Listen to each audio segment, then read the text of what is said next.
Alright, welcome to another New Creature Speaks video. Alright, part 2 of why I gotta give my money to that church. You know what I'm saying? Why I gotta give my money to that church, part 2.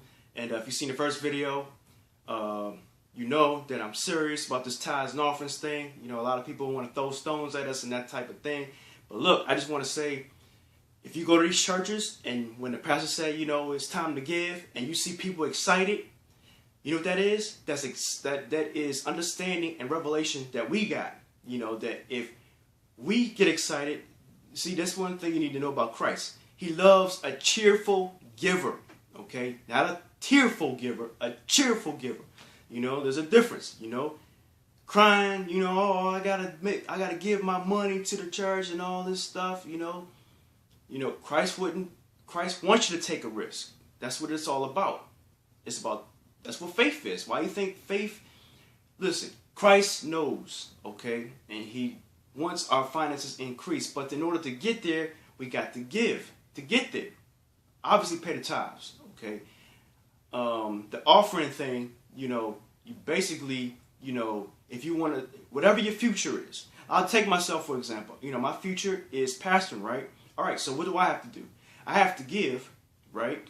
I'm going to sow some money in the television department, in the music department, in the transportation department, audio department, all that stuff. You know why? Because when it comes to my ministry, I want finances to show up there.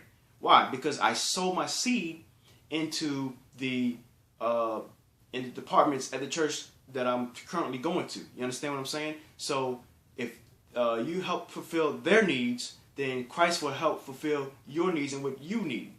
You know, if you want to go there, you got to sow there. All right, that's the system. If you want to go there, you got to sow there.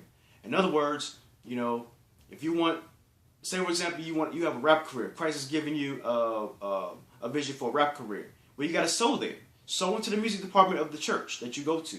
Sow a seed there.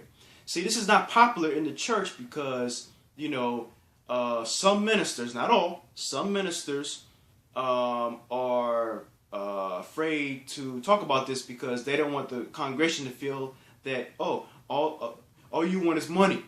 And it's not even like that, fam. It's not even like that. You know, if they knew the system, if they knew what they was doing, teach the word, you know, you can't just go in church, you can't just be a pastor and not teach the people. You got to teach the people, you know, why are you giving? Why do I have to give tithes and offerings to this church?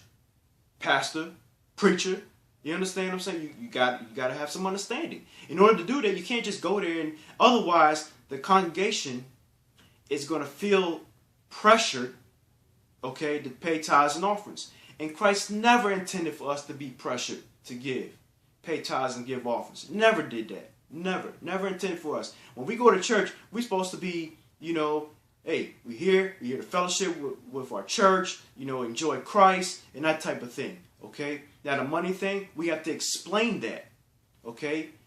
With all you're getting, get understanding. You got to have some understanding. If you don't have any understanding, you're just giving. That's all you're doing. You know, there's no joy in your giving. That's why a lot of us in churches, when they say it's time to give, all of us are excited. We are amped up. We are excited. You know what I'm saying? We are charged up. Yo, you know why? Because we're expecting Christ to do something. We're expecting him to do something. Yo, Christ, we about to give. You know, he's about to increase our finances tremendously. And this is a true story. All right, this is a true story. I've heard, right, by the church that I was going to, okay, that there have been financial increases where it's been $50,000, $60,000, $70,000 increases in their yearly allowance. That's true story. You know why? Because God is a big God. You understand? He is big. Okay? According to the world, he's small. Why? Because they don't know him. Okay? They don't know him. His word says, now unto him that is able to do exceedingly abundantly above all than we can ask or think, according to his power that works on the inside of us. Okay? The exceedingly abundantly above than we can ask or think.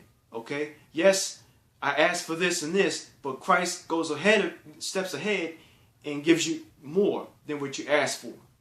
Okay? There's no such thing as be careful what you pray for. You may just might get it. You know, either you're going to get it or you're not going to get it. Which one is it? Are you going to believe that you're going to get it, or you're not going to believe that you're going to get it? Okay, you can't be in between. If you're in between, guess what? Christ says, if you're going to waver like that, if you're going to waver, then may you receive nothing of the Lord. It's in James. Read it. Okay, chapter 1, I believe it is. Right. But back to this tithes and offerings thing. You know, like I said, it's a spiritual bank that Christ is using for us to get money to his people. And yes, they deserve it. Okay. These ministers are preaching the gospel. It is a real job. Okay. It is a real job. All right. And Christ calls us to ministry. All right. Some of us, he tells us to leave our jobs. Okay. To go do the work of Christ. All right. It may not be popular with the world right now, today. Okay. It will be, because we headed to that mainstream platform. Okay. So, you know, people are looking for answers. You know, give financial answers. You know, pay your tithes and offerings to a church that got fruit in their life. All right. And yeah, man. So we excited. You know, what happens is when you give to a church, right? Be led by the Spirit of Christ on how much you give. Okay, don't be out there giving your rent and all that. You know what I'm saying? Unless you are really mature in the things of Christ. If you're not mature in the things of Christ, and the pastor said, give, then guess what? You're going to give out of knowledge. You're going to give out of not understanding. And then guess what? You're going to be out. All right. You're going to be out the rent money, and then you're going to fall behind in your bills and that type of thing. And then you're going to get upset with the pastor because he said give. He didn't say give like that. He didn't say that. All right. He didn't say, who told you to don't do that? You know what I'm saying? Don't give your rent, you know, because you feel pressured. We're not in church to be pressured to give. All right. Now, if the pastor is led by the Spirit of Christ to have a big offering, then that's a different story. Okay. But that pastor should let you know ahead of time, we're going to have an offering on this particular day, and so save up for it. Okay. He'll do it that way, but he shouldn't be, you know, well, give all you can. You know what I'm saying? Give all you can until it hurts. That's not the love of Christ. That is not Christ at all. And if you're in churches, if you go to churches, they have offerings like 4 or 5 times in one service, in one session. It's not a good look. Okay, it's not a good look for a church. All right, so you shouldn't go back to that church. All right, or if they're spending at least 10, 15 minutes on giving. Okay, asking for people constantly. Oh, you know, you should give and this and they don't have enough, so they want to keep asking and asking and giving. That's not the love of Christ.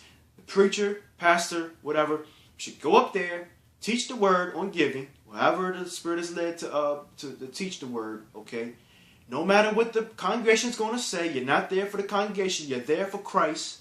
All right, you do His job. Do what you're supposed to do. Hey, you know what? Hip hop and R&B artists. Movie stars, they do it all the time. They're promoting their movie. They're promoting their album, right? Okay, they're doing the same thing. We're promoting the gospel. Okay, we're getting paid for it. Christ says there should be a great reward in store for us by us doing our jobs in Christ. Okay, I'm doing a job. All right, this is a job for me. And all this stuff that you're seeing, it's a job. All right, and Christ is going to give me I'm get the reward. Okay, now I'm not supposed to sit back and oh Lord, you know this and I haven't come through yet. I'm supposed to walk by faith. It's a faith thing in Christ. It is a faith. We walk by faith and not by what we see. All right, tithes and offerings will open that door to visions, like I said in the other video. Okay, so don't be upset, folks. It is new. It's new to some of you all. I get all that.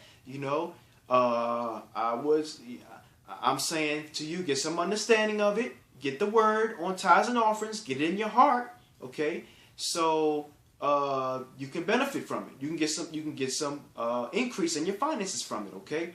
Don't worry about what hasn't happened. I did it for 6 months. It hasn't happened. You're not supposed to be thinking like that. You're supposed to think, hey, Christ, I'm a cheerful giver. I give. I love you, Lord. I love you with all my heart, and I'm going to be a cheerful giver. You understand what I'm saying? That's the kind of heart that Christ loves. He loves that type of heart. He loves a cheerful giver. Okay? He wants to see your finances increase. But he can't move unless you move. Okay? You operate Exercise the system of tithes and offerings in your life. It will change your life forever. All right? Give and it shall be given back to you. Good measure, pressed down, shaken together, and running over. You know, that's Luke chapter 6, verse 38, that, by the way. You know, so be a cheerful giver, y'all. Pay your tithes. You know, he's not asking for 40%. He's not asking for 60%. He's not asking for 90%. Just 10%. Okay? That's what he's asking for. Just 10. All right? Don't be scared of that. 10%. You know, it's a new thing. All right? It is new. It's not popular with the world yet. It will be. All right? And that's what Christ is setting up these teams, sports teams. So when you buy your ticket, check it out. Guess what? When you buy your ticket, you're sowing a seed into your local baseball team, your local football team, your local basketball team, your local hockey team. That money that you're buying to go see the team is a ministry now. Okay? These teams are going to become like a ministry. So what you're going to do is you're going to sow your seed into your team, your local team, to go see the team play. You get it? See? So now Christ's obligated to do something for you. Right. Why? Because you're supporting the vision that Christ has set for your local football, basketball, baseball, and hockey team. That is what's up, right? That's what's up. So, again, walk by faith, not by sight. And I'm New Creature. And thank you for tuning in. Thank you for following. If you're not familiar with what I'm talking about the Next Era Sports stuff, just type in and search what is Next Era Sports and Next Era Sports News. And that's what it is, right? So, again, don't be afraid. Don't be scared. You know, if it's new to you, okay. I didn't get understanding, like I said, until 2001. All right? And it is what it is. So, on that note, I'm New Creature. I hope you got something out of this video. All right? Please don't give with a grudging heart. Otherwise, don't give it all. Give with a cheerful heart. All right? Give with a cheerful heart. And that's going to come through understanding. Saturate yourself in the Word, all right? Saturate yourself in the Word, all right? And check out my other videos on New Creature Speaks video channel. And I have some on Next Era Sports video channel as well, all right? All right, y'all. Well, this is my video for why I got to give why I got to give my money to that church, part 2, all right? I'm New Creature for New Creature Speaks, and I'll see y'all in the next video. All right? Later.